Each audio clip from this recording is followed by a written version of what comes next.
Upper Echelon is brought to you by Deloitte for innovative thinking and thorough strategic planning. Turn to Deloitte. Our guest in the Upper Echelon feature this week, Mustaq Brey, co-founder and chief executive of Brimstone Investment Corporation.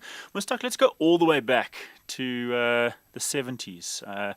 One of the first black chartered accountants in Cape Town, and way before Brimstone.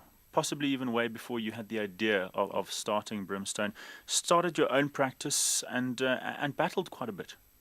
Yeah, look, if I go back to since the time I left school, and that was I matriculated in 1971, so that's 41 years ago. It wasn't easy. I tried to get into UCT in 1972. I was accepted on my academic marks for business science, but I couldn't get a permit. It was the year of the permits. I then tried to get into UWC, University of Western Cape, and I was told, no, that's for coloureds only. I can't go there either. My parents couldn't afford to send me to Durban, which was for Indians. I then studied through UNISA, so I've never been to full-time university. And I then tried to get articles, which wasn't easy either. I went job hopping looking for articles, and it wasn't the accepted thing to employ black people that time into the profession. And that's why we still got the problem till today in the chartered accounting industry, that we don't have enough blacks in the industry. I think we're paying the price now for what they did in those years. My dad had a Jewish friend, and he went to his auditors and said, look, take this guy on. And when I went for the interview, I was told, we don't have a vacancy for you, but because a big client told us we must employ you, we will give you articles. And that's the only time I looked for a job. You mentioned it there. 30 years later, from when you started your own practice with the aim of growing black accountants in the country, 30 years later, we still have this problem. You know, part of the problem, I think, comes from the fact that we are trying to produce these super accountants, right?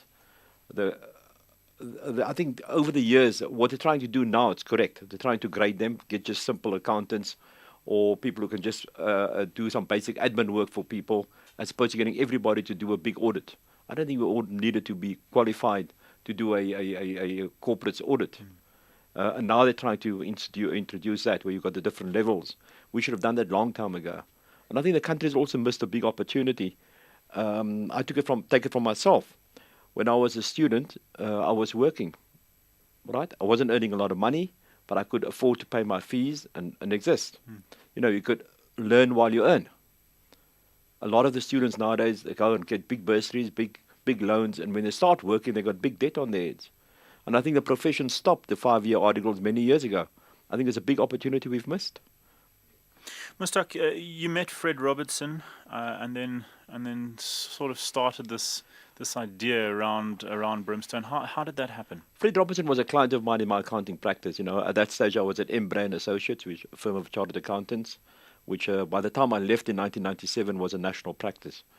He was a client of mine, and then during 1994, just after we got our democracy going on that, the two of us were invited to go to the United States of America on a program over there to go, and you know, they had a big business program over there, and they invited us to Atlanta, and we went over there.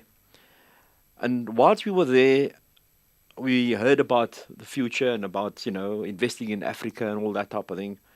And while we were there, we were talking with a number of business people from South Africa over there at that stage. And then, you know, New Africa had been started at that time by Dr. Motala or somebody. And then there was Real Africa. Don Luby had started that. And we said, look, but there's nothing in the Western Cape. So we saw the gap and the opportunity in the Western Cape. And Fred and I said, look, there's an opportunity in the Western Cape. And we went back and we started working on that. And that's really where the idea started from.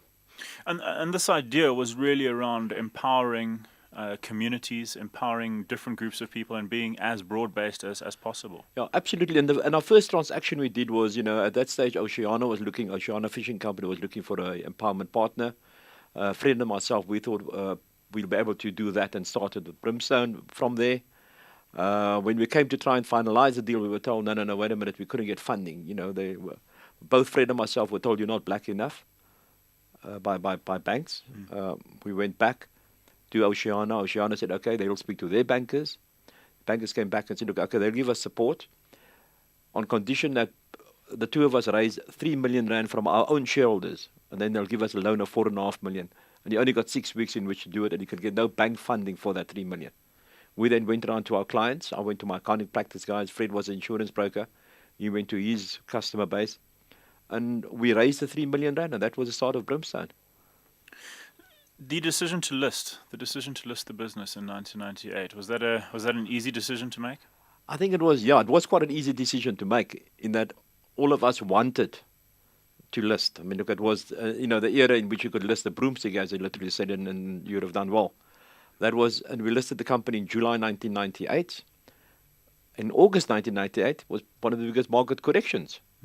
Our shares had traded up to 6 rand, and we were right down to 1 rand and 1 rand 20 cents, and then we learned the real lessons of life. I mean, we were trading at 1 rand 50 cents. Our NAV was around about 4 rand, and we were forced to then sell off a lot of our investments, return capital to our shareholders, and I said to Fred, let's make the company smaller, and we can restart, and now we've learned our lesson. That's exactly what we did. But then a lot of our shareholders who came in at 1 rand 25 cents a share, we in actual fact returned all the capital at that stage.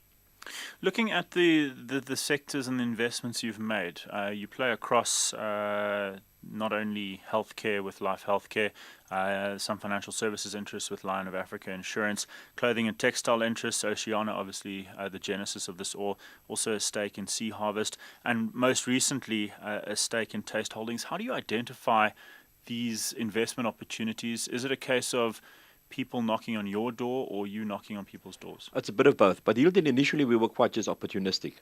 If you go back and look at our financials, and we do that just to teach ourselves and make sure that we don't make the same mistakes again. If you go back to our financial statements in 1999, for instance, you'll find probably 20 or 30 different investments on there. And we, over a period of time, have rectified that, and we're now much more focused. We're looking at the food industry, healthcare, and financial services. Those are really the basic ones that we look at. We've got a small enterprise development fund as well, which we work with. We've got some things in over there as well. But basically, we try and be a bit more focused now than we were many years ago. Asset base of around about 5 billion rand, give or take. Are you surprised at what you've managed to build over these 17 years? No, I'm very surprised. When we started off, I didn't think we'll get it to that size. And don't forget, we, in the meantime, have unbundled to our shareholders as well.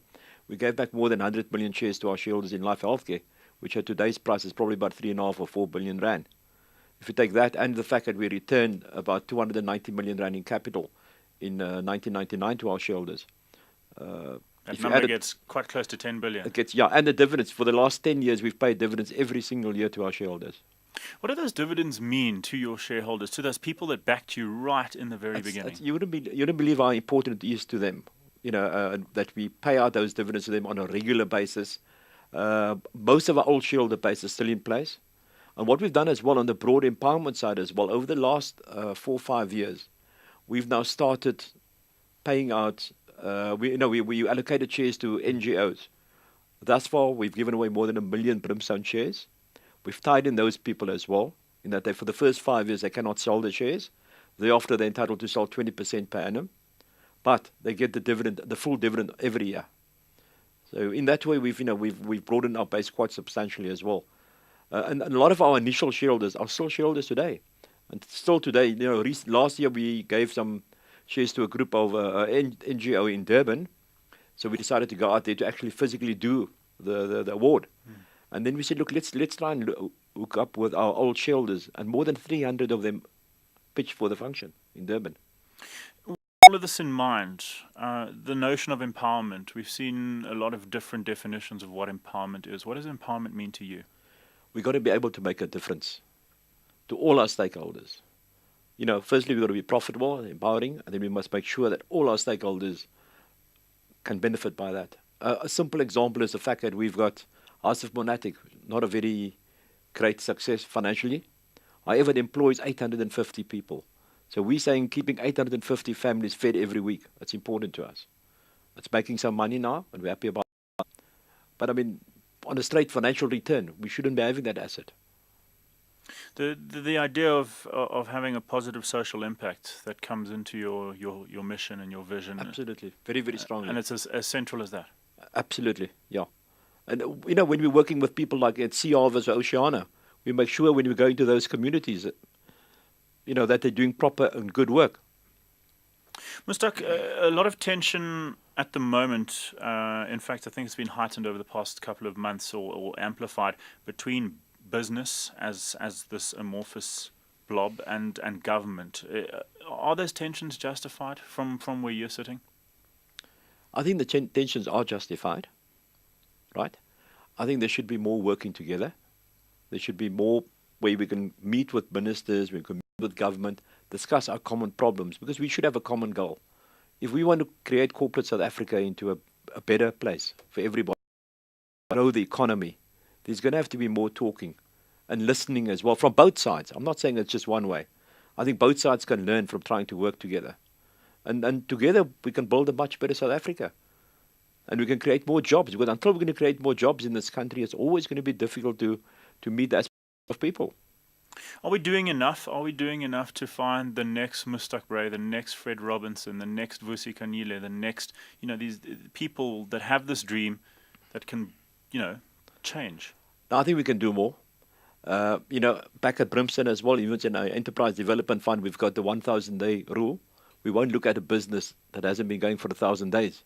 Now, maybe we're being too harsh on those people as well. And I don't believe there's enough support being given to startups. And maybe banks or government or whatever, I don't know which agency, right, should be able to help those startups much better. But if you take a simple example of, I know if I go back in business, I can go back to when I started my accounting practice on my own in 1985. I went to the bank and I had my business plan, and the bank manager over there could give me a loan over the counter. I asked him when I left the office, do you need my dad to sign a security? He said, no, I didn't ask for it. So why are you asking me about that? If you go back today to the banks, right, it's completely different. I don't believe bank managers go out to the small businesses and see what there is and how they can try and improve the lot of those people.